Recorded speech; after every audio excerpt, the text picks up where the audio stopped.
Pemirsa, Taman BMW di kawasan Jakarta Utara tidak berfungsi layaknya taman kota. Apa yang saat ini sedang terjadi di sana? Sudah ada reporter Tezar Aditya dan juru kamera Amin Subarkah dari Tanjung Priok, Jakarta Utara. Tezar, bagaimana kondisi Taman BMW saat ini? Apakah memang sudah tidak lagi berfungsi sebagai taman kota?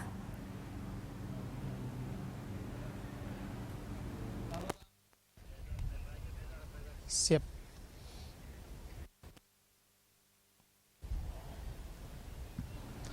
Ya, informasikan bahwa letak dari lahan yang menjadi sengketa antara Pemprov DKI Jakarta dengan PT Buana Permata Hijau ini bukanlah tepat di tamannya, tapi merupakan kawasan di sekitarnya, letaknya persis di sebelah Taman BMW ini.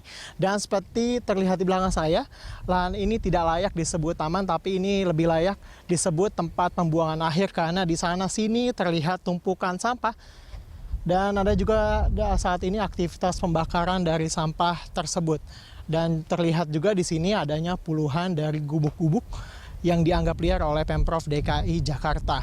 Dan Pemprov DKI Jakarta sendiri mengatakan bahwa ini tidak diketahui siapa pemilik dari lahan tersebut. Karena jika diperiksa maka kemungkinan mereka bukanlah penduduk resmi dari DKI Jakarta dan tidak diketahui juga kepemilikan KTP-nya.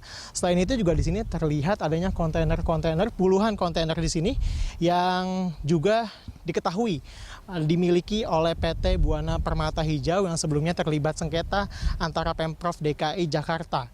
Dan jika kita runut ke belakang bahwa lahan 11 hektar ini akhirnya dimenangkan oleh Pemprov DKI Jakarta di tingkat PT UN atas PT Buana Permata Hijau.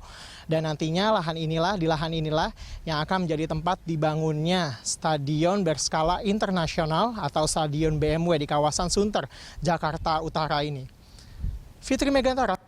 Ya, Tezar, jika kita berbicara mengenai taman, tentunya bayangan dari saya dan juga pemirsa adalah suasana penuh dengan tanaman, suasana hijau seperti itu. Tapi kalau kita lihat di belakang Anda justru penuh dengan tumpukan sampah dan seperti tadi Anda katakan tempat pembuangan akhir.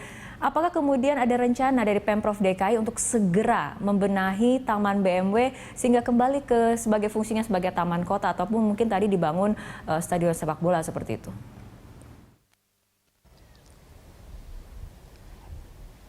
Ya, jika kita melihat sebelumnya pernyataan dari pihak Pemprov DKI Jakarta yang menyatakan bahwa nantinya ketika Pemprov DKI Jakarta sudah memegang kemenangan di tingkat PT UN ini, maka kawasan inilah yang akan dirapikan demikian. Gubuk-gubuknya ini nantinya akan dibenahi, kemudian juga adanya kontainer sini juga akan ditertibkan sehingga nantinya proyek dari pembangunan stadion berskala internasional yang jika bisa nanti digunakan untuk Asian Games tahun 2018 ini dapat segera terrealisasi. Dan Sekda Pemprov DKI Jakarta yakni Saifullah mengatakan bahwa seharusnya PT Buana Permata Hijau ini tidak lagi mengajukan banding atau kasasi ke tingkat yang lebih tinggi yakni di Mahkamah Agung, karena hal ini akan menghambat proses dari pembangunan stadion berskala internasional ini. Fitri. Baik, terima kasih Tezar atas laporannya. Pemirsa, demikian laporan langsung Tezar Aditya dan juru kamera Amin Subarkah dari kawasan Tanjung Priok, Jakarta Utara.